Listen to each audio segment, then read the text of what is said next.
Might Cooper Kupp be the holy grail of the New England Patriots receiving room in 2025? Stick around. You're about to be locked in to the Locked On Patriots podcast.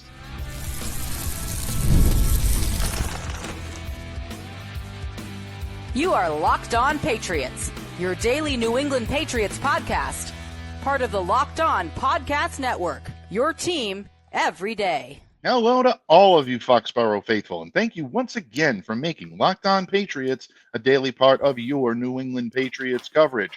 I'm your host, Mike Debate, and I cover your New England Patriots for the Locked On Podcast Network. So reach out to me. Let me know what's on your mind on X at MDABATENFL. And while you're out there showing some love to Locked On Patriots social media style, follow our account there as well at LO_Patriots. And of course, you can find me where the skies are blue over on Blue Sky at MDABATENFL.bsky.social. Pats fans, after an explosion on day one of the NFL's negotiation period to kick off 2025 free agency, your New England Patriots took a little bit of a step back and a little bit of a rest on day two.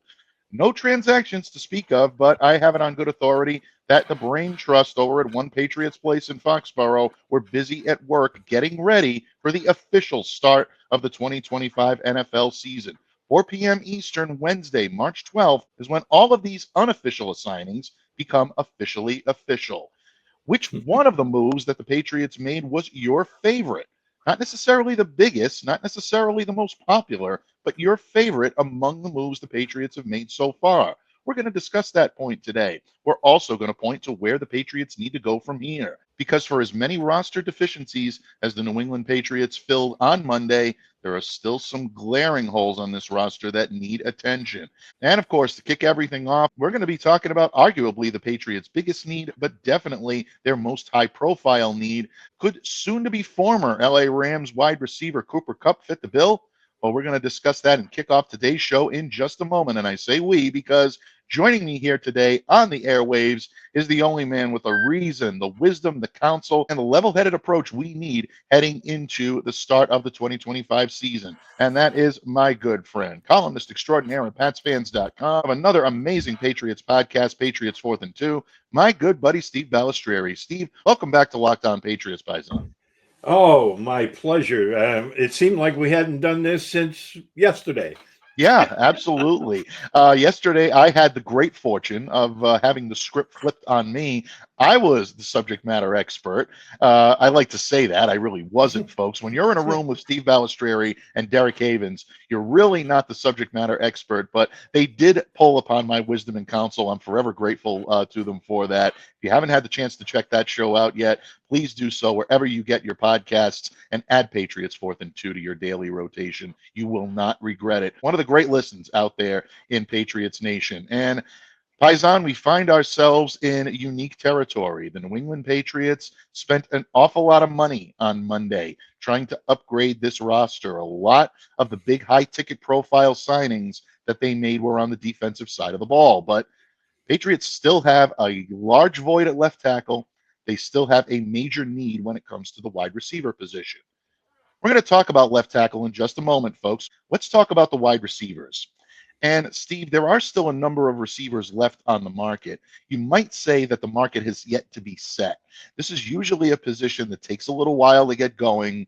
Once the first domino falls, then all the agents see what the receivers are signing for. The price goes up. Teams get concerned. I don't want to say desperate, but they get concerned. And they'll up the ante, and then you start to see these dominoes fall. Well, the Patriots are in on rumors anywhere from Amari Cooper to Stephon Diggs. They could sign these guys at any time. But one player that I think is worth watching heading into Wednesday's 4 p.m. kickoff time for the start of the 2025 league year is soon-to-be former LA Rams wide receiver Cooper Kupp.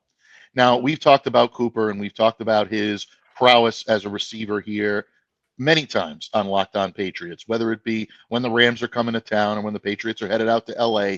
Cooper is always one to watch if he's on the field and healthy. We talked a little bit about him a couple of weeks ago when rumor had it that the Rams were going to be making him available for trade, whether or not the Patriots should throw their hat into the ring and try to acquire him. Now, teams have been reticent so far to take on that $20.5 million cap hit that's going to come with trading for his contract. They don't want to pay that $12.5 million guaranteed that the Rams are owing him on the current deal. So because of that, you're not seeing teams line up to try to work something out. So word has it coming out of Los Angeles right now that if they can't work out a deal by 4 p.m. on Wednesday, they're going to release him, meaning Cooper Kupp is available to the masses out there. And Andrew Callahan of the Boston Herald had an interesting report on that Tuesday afternoon stating that if Kupp does get to the open market and he is indeed released, the Patriots may be more interested in signing him in that fashion than they are in giving up any type of capital to get him. Word has it that the Pats are being very guarded about dealing any of their draft capital. They want to try to keep as much of it in-house as they possibly can. So my question to you, Steve, is if indeed the Patriots are willing to sign Cooper Kupp if he becomes a free agent, what does it mean for the Pats in the short term? And do you think this could have any long-term implications for the building of a new offense with Drake May at the helm and guided by Josh McDaniels? Well, I think it would have obviously short term, absolutely it would have, it would be a great factor in the offense getting turned around. And Andrew's piece, I mean, he makes the great point, because everyone keeps saying, why don't they just pony up a 7th round draft pick and bring in Cooper Kupp, and then you don't have to, compete for his services. Well, yeah, I think you hit the nail on the head right at the beginning when you said he has a $20 million contract for 2025 upcoming. So that would preclude teams from wanting to pull the trigger. Whereas, if he hits free agency, maybe you give him a 2 or 3 year deal. And, maybe that 3rd year is a voidable type of thing, which seems to be the norm these days. But would he fit in the Patriots? Absolutely. He's that short to intermediate guy, I think, that, would be of great value to this team. And I think Josh McDaniels would definitely be able to pull that out of him. Is he a number 1 receiver anymore? I don't think so. However, the biggest value, I think, that, he's able to be productive and at crunch time. That's the big thing with him. When games are on the line, he always seems to be at his best. And the thing I go back to, what would make him most attractive to the Patriots is the culture, right, that Mike Vrabel's trying to bring to this football team.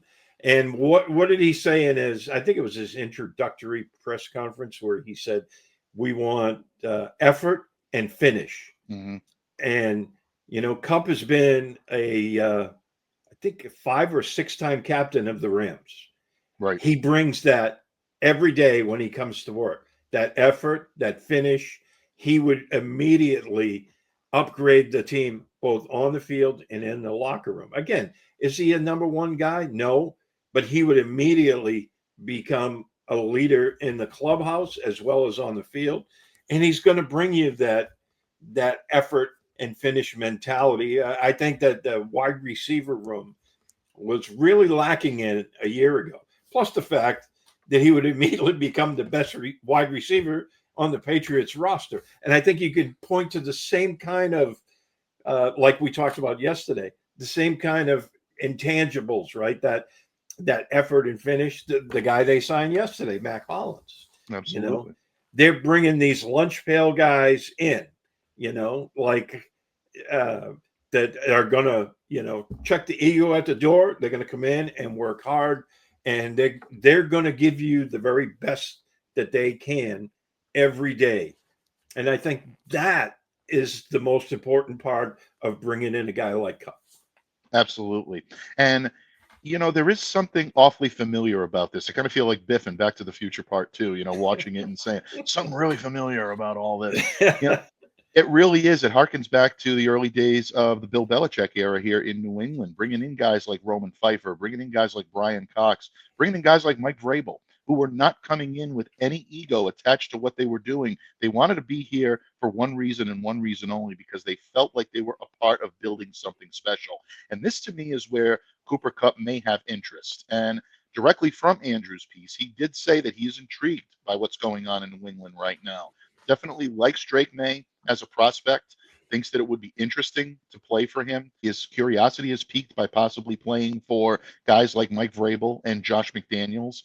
Thomas Brown is a guy he has familiarity with from their time, as player and coach together. So there is a lot right there to build on to if you're a Patriots fan and you're looking for Cooper Kupp to come in. I do agree with you. I don't believe he's necessarily a number one right now, not because of the talent, but simply because of injury has plagued him for a number of years now, and you want to talk about reliability and keeping him on the field. But if he's healthy, if you trot him out there with the current cast of characters that the Patriots have in the wide receiver room right now, I think he's your number one. I do. I really do, because of the fact that he brings more talent, more experience than maybe anybody on this roster right now. I'm not talking raw talent. I'm talking on-field savvy. There is a difference, folks. Cooper Kupp has got it because of the experience that he has. Once again, give him an opportunity to reunite with Kendrick Bourne. I'm loving that option. Look, bottom line, if you look at what the Patriots are building, and to me, this is the greatest argument for bringing in Cooper Kupp. The Patriots simply don't have anyone on this roster right now with the training and the ability to beat man coverage consistently. The Patriots were torched last year when it came to that. Man coverage ate this team alive when you talk about defensive strategy to shut down this Patriots offense. Kupp can help there. He can definitely be a guy that will be able to do that. And again, you mentioned the mentorship, the leadership. Not only do I think that would be good for Drake May, but I think it would also be good for the young receivers on this roster. Have them learn from a guy that has not only gotten the ring, but also gotten the bag, as our good friend Murph likes to say. Free agents love to come in. They either want to win a ring or get a bag. Cooper Kupp has got both. So his next stop is going to be all about comfort. It's going to be where he wants to be, and it's going to be a place, I think, where he can come and have a lot of fun playing the game of football. I'm venturing to guess New England is a great spot to do that. Yeah, absolutely. Because, I think, when I think it was Andrew that quoted him that, yeah, he was intrigued by what's going on. Because with Mike Vrabel in, they're trying to build something. And Vrabel, has been stressing the culture aspect of team building. And, I think that's what appeals to a guy like Kupp. Because, again, you're talking about a multi-year captain, a guy who's, his work ethic is beyond question. And, I think, at this stage of his career, like Murph said, he's already had the bag. He's already had the ring. Now, maybe in the twilight years of his career, he wants to be a part of building something special.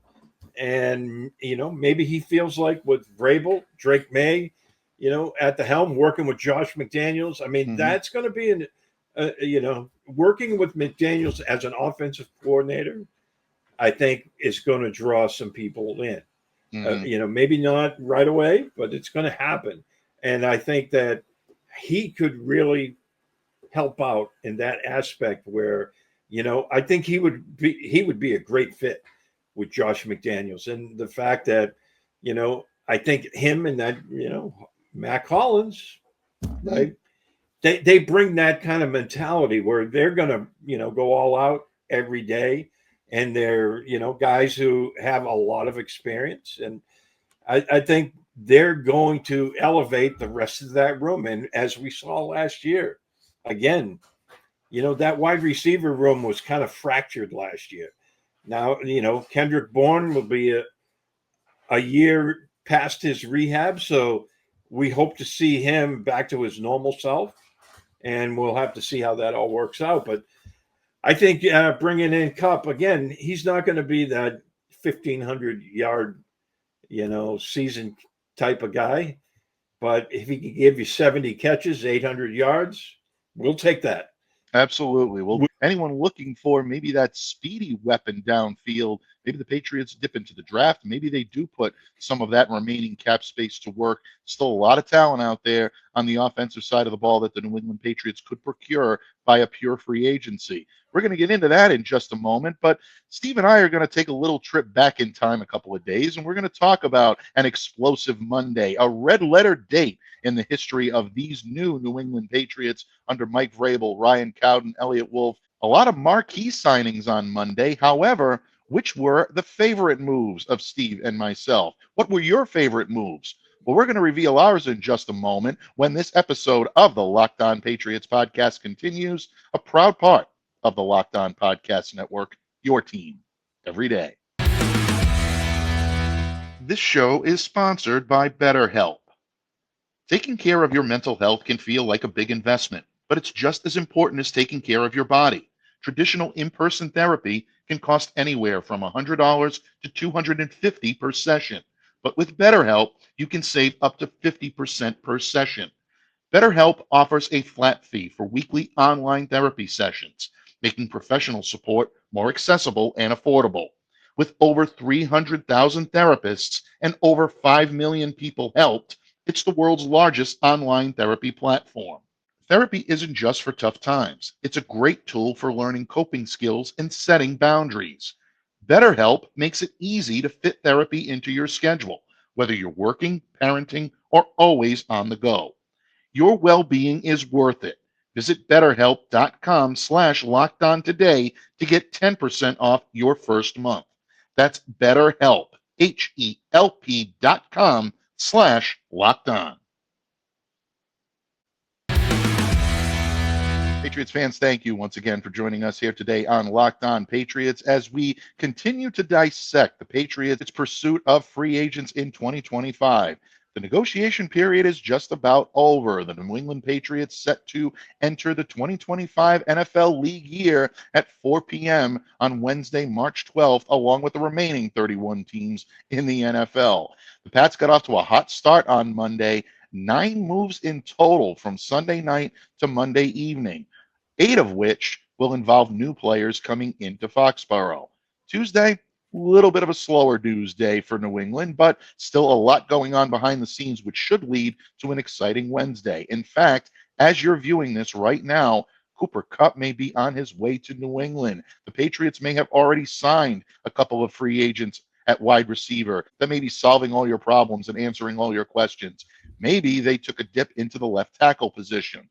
Well, these are still moves that are yet to be made, and Steve and I are going to give our opinion on those in just a moment. But for a moment, my friend, my Patriots paisan, Steve Balestrieri of PatsFans.com, take a little trip back in time with me, a few hours, not long, just a couple of days, to Monday.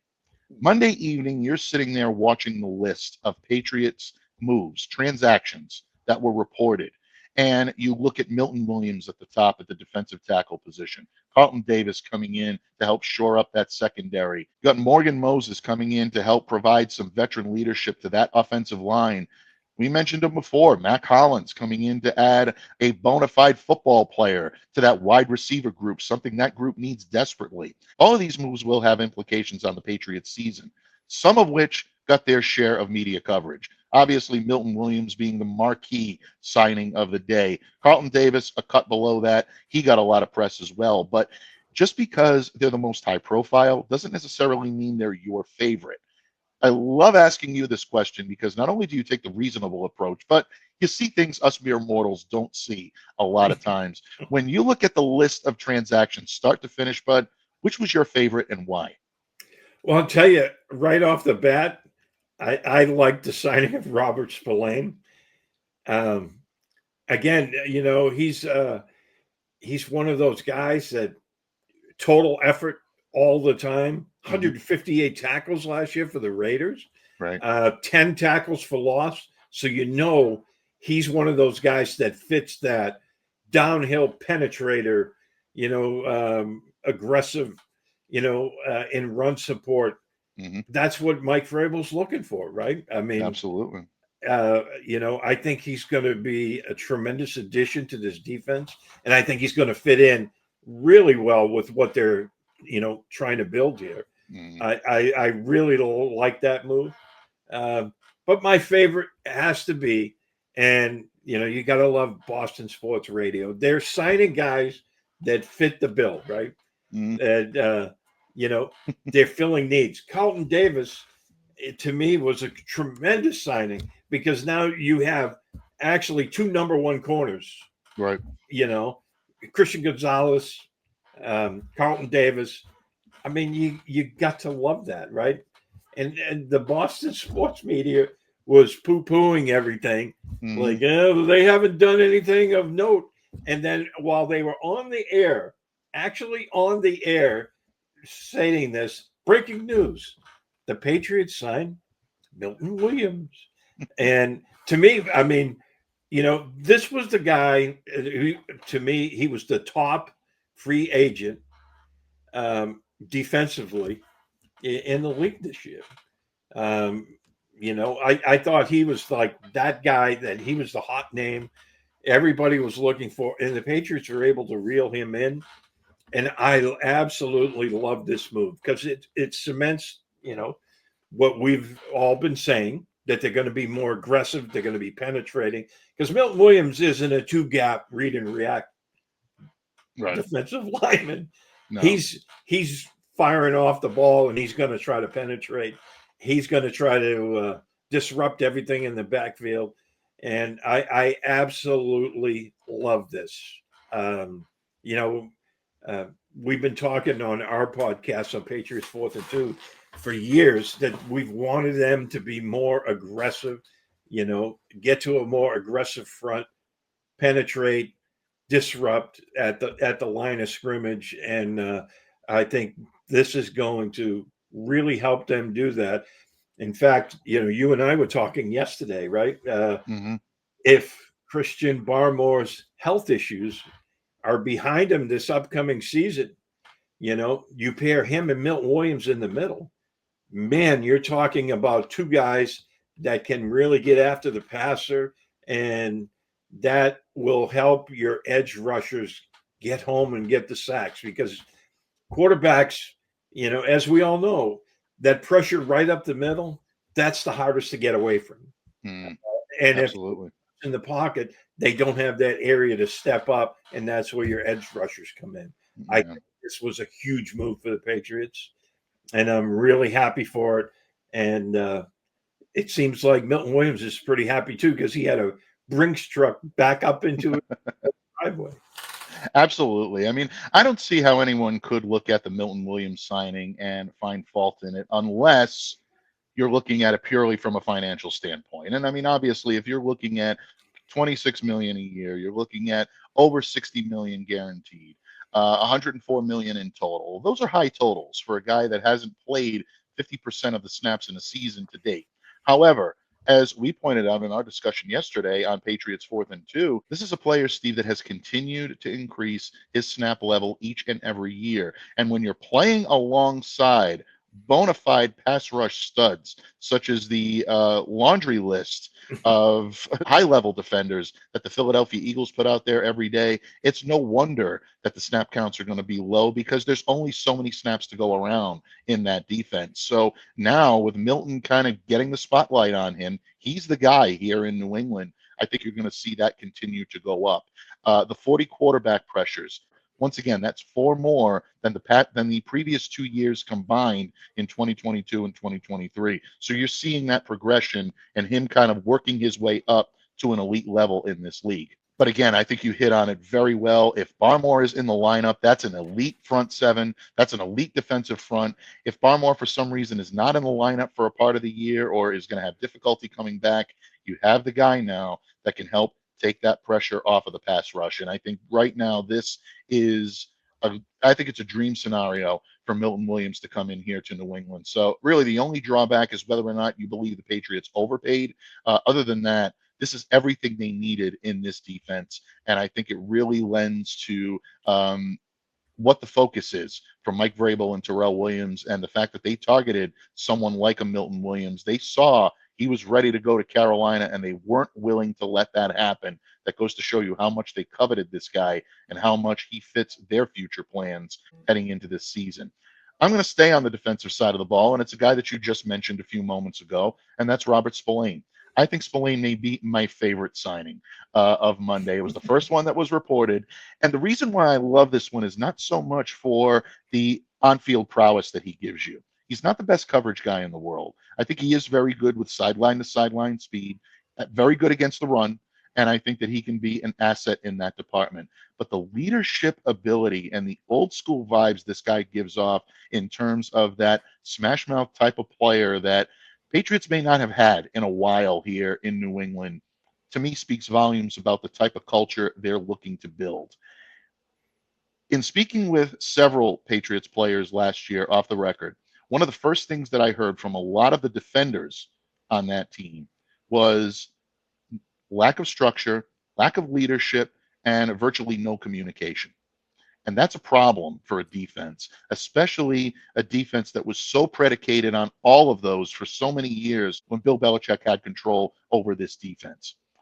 I think they're going to try to get back to that, and I think Spillane is a guy that can absolutely do it. He's a multi-year captain in Las Vegas. People that I've spoken to that cover the Raiders are very upset that this guy is no longer going to be wearing silver and black. They loved what he brought from a leadership perspective. I think Mike Vrabel saw this. I think maybe he saw a little of himself in Robert Spillane, the type of style that they play, that no nonsense, I'm going to hit you in the mouth and you're going to get nothing and like it type attitude. And I think that's going to give a little more attitude to this defense. But this guy is an excellent communicator, a great teammate. The players around him love playing with him. So this automatically, I think, elevates the Patriots to a level they didn't have in 2024. And I think it gets back to something you were saying earlier about motivating the players around you. I think it's going to give a wake-up call to this linebacking core right now. Juwan Bentley was out nearly the entire season last year. He's going to come back. He's been a star in this defense for quite a while, but it's going to be a new style. How's he going to assimilate in? Is Jelani Tavai going to be able to respond to a more specialized role? Because if he's sticking around, I think that's what it's going to be. You're not going to see him have the freedom that I think you've seen him have in previous seasons. So a lot of question marks right now. Spillane comes in and I think helps to lend some stability. And I think it also puts these guys on notice. If you're not going to perform, we're going to bring in guys that will. I think that a lot of that is going to give some healthy competition to this defense this year. So those are the reasons why I love the Spillane signing. Me too. And again, it speaks to the culture, right? This is what Vrabel's trying to build. And it harkens me back, even though they're completely different players in situations. 2014, the Patriots bring in Brandon Browner. And he brought that physical, no BS, right? Style, and he started it off right away. I remember Derek Havens, Russ Goldman, and I were down at training camp, and we were right down on the field, right in front of situation. They were playing some goal line where the defensive backs the first 2 days hadn't been very physical, and everyone, including us, we were writing about, hey, the wide receivers look good and blah, blah, blah. Well, first play, they throw a bubble screen to Kembrell Tompkins. I remember. We all remember Kembrell, and Brandon Browner picked him up and threw him like a sack of mail to the ground right in front of us. And everybody there at training camp went, oh, you could hear that influx of breath. And I remember that happening. Yeah, and we could hear what Brandon Browner's saying. And he was like, yeah, we haven't touched you the first 2 days. And he goes, right about this. And I remember that changed everything. That Patriots secondary turned into a very fearsome group that year. And not surprisingly, they won the Super Bowl that year. Yeah, exactly. Funny how that works, huh? You get a little bit of phicality, a little bit of energy injected into the lineup, and all of a sudden, everyone starts to elevate their game. It brings everyone up to that next level. Yeah, that's what these signings, I think, are going to do. I think they were very good, very strategic moves with guys that have that type of attitude, that type of never say die, never quit. That's something you didn't see on this team last year for various reasons. And I think they needed to get back to it. And I think Spillane brings that. he brings that element, right? He wears the eye black all over the place, right? He looks like he's ready to rip somebody's head off. And, I think, like you said, they were kind of lacking that last year. The one guy I thought that brings that consistently was Jabril Peppers. And, for various reasons, he was missing a lot last season. And I think it's important for them to get that kind of, attitude back. Hey, you come in my area of the field and you're going to be in the cold tub tomorrow morning. Right, exactly. You heard Mike Vrabel say in his introductory press conference that he did believe that defenses should be feared. When you come into an opponent's house or they're coming into your house, you should be fearful of playing that defense. I think the Patriots are on the cusp of realizing that dream. So, Steve, it's fun going back in time and talking about favorite signings, but the New England Patriots still have a lot of work to do. A big hole to fill at left tackle, and arguably a lot of work to do in building this wide receiver core, even if they take our advice from the first segment and sign Cooper Kupp. Patriots still have a lot of work to do in this area, folks. We're talking next steps for your New England Patriots when we wrap up our discussion right here on the Locked On Patriots podcast, a proud part of the Locked On Podcast Network, your team every day. Locked On listeners, March Madness is here, and FanDuel is giving you the chance to get in on the action like never before. Right now, new customers can get $200 in bonus bets when your first $5 bet wins. That's 200 extra bucks to use on everything from buzzer beaters to Cinderella stories, and even who's cutting down the nets. I've got my eye on a few underdogs this year, and FanDuel makes it easy to back them with spreads, totals, and game props. And the FanDuel app is simple to use. When I win, I get paid instantly. No waiting around. So visit FanDuel.com and get in on the college hoops action all tournament long. FanDuel.com.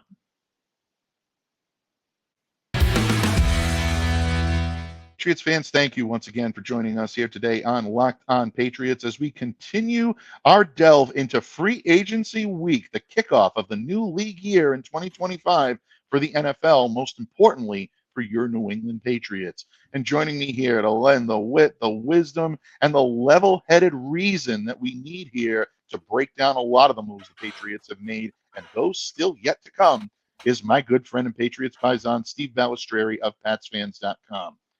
Steve, we talked in the first segment a little bit about Cooper Kupp, and by the time our audience is viewing this podcast, Cooper Kupp may either be in a different uniform or he may be here in New England.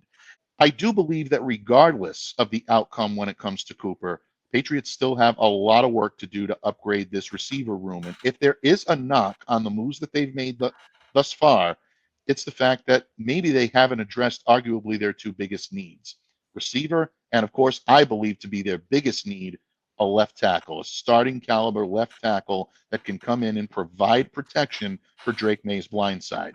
Are you in agreement that these are the two priorities for the Patriots over the course of the next couple of days, or do you believe that they're better off looking to other positions, filling these, and looking to those two specifically to be filled via the draft?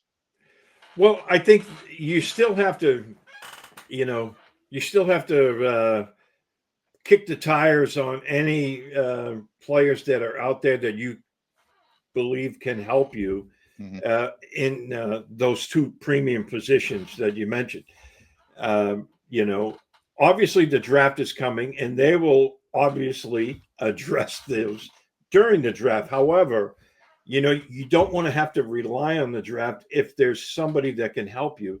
And specifically at left tackle, look, they missed out on a couple of the guys that they really wanted, specifically Ronnie Stanley. But he decided to stay in Baltimore, and that's the player's prerogative to do that. One guy,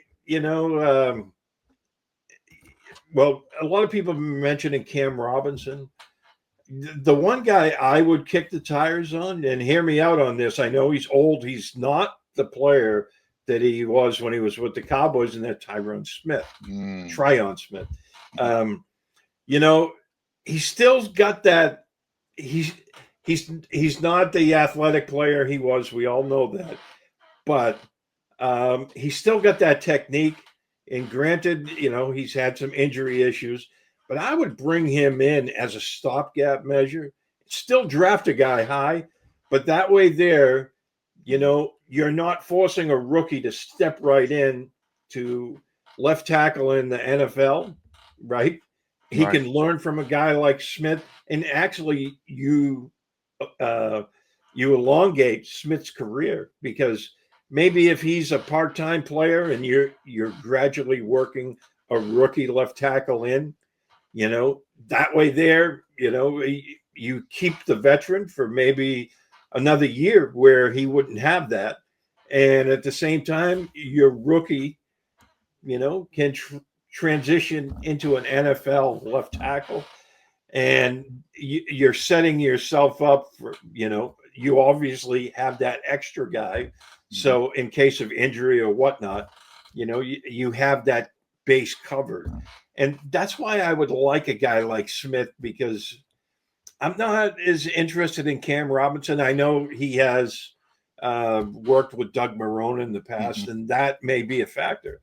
But I think at this stage in time, even though he's older, I think Smith is still a better player than Robinson. And I think, you sign a guy like him, you still draft a left tackle really high. Right. But, it kind of, helps that interim out, and now your base is covered going into the draft, and you can look for the guy that you really want. Without question. I don't think you're off base at all. I was coming into our discussion today with the intention of mentioning Tyron Smith, because I do believe that this guy still has a tremendous amount of experience and really, I think, a fair amount of skill to lend to a team that's looking for a stopgap option. And look, Smith's detractors are going to say that he can't do the job the way he used to. Maybe there's some truth to that. Maybe there is some decline in his skill set. But I always look at how these guys perform when they need to perform at their highest. Look at week 9 last year against the Houston Texans. He's going up against Will Anderson and Danielle Hunter. Those are two of the best in the league at being able to disrupt the life of opposing quarterbacks. Smith posted a clean sheet, 0 pressures against either one of those pass rushers. That to me says this guy still has some stuff left in the tank. He's got enough skill to be able to shut that down. But even if you're starting to head into the decline, he still has enough experience and enough on-field savvy to get the job done. What better way to bring in a left tackle via the draft and have him learn from one of the best in the business throughout the course of his career? Steve, we'll throw in a Godfather reference. We haven't done that yet today. If the Patriots' new rookie left tackle needs any help, who's a better consigliere than Tyron Smith? I think the Patriots could really benefit from bringing in someone like that. So to me, I think this is a move that you can make. If the price is right, do it. Yeah, I think so too. And that way there, again, you're setting yourself up for the long term, right? Smith obviously helps in the short term, but now you're drafting a guy, and now he's not being thrown to the wolves on day one. Right. He can learn from Smith, and again, Smith might be your starter at the beginning of the year, which is great, right? And then he's a veteran who's been around, so he might need to catch a rest couple of series. That you work in your rookie. I think that's the way to do it. And, for them, obviously Smith, even in his declining years, is a step up from what they had a year ago, just like, Morgan. Right. And, so you're helping yourself immediately there, and your protection of Drake May is obviously going to be better. So that will help your wide receivers, your running backs, your tight ends. The whole system would be better. And, then you still draft somebody and you go from there. I think that should be the way they approach this. Now, whether or not, as you said, is Smith up for this? We don't know, but it would be prudent for them to kick the tires on this.